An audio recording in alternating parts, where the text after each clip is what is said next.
presented by Unique Films.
परोता भीजी ले ले हो ओढ़नी देहिया सीत परोता भीजी दिलवा से दिल के दीदार होई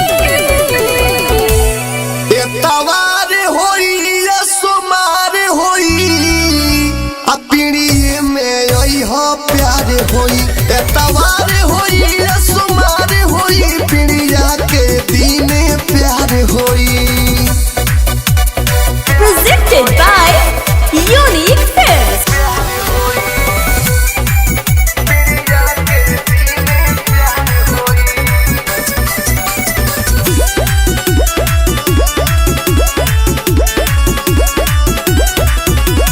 DJ बजत रही होई खूबे हाला या तो विदेशी दिल के तुर दी हो ताला चोरी चुप के आई हो ना तो होई जाई हाला चोरी चुप के आई हो ना तो होई जाई हाला एक बार नहीं कोई बार होई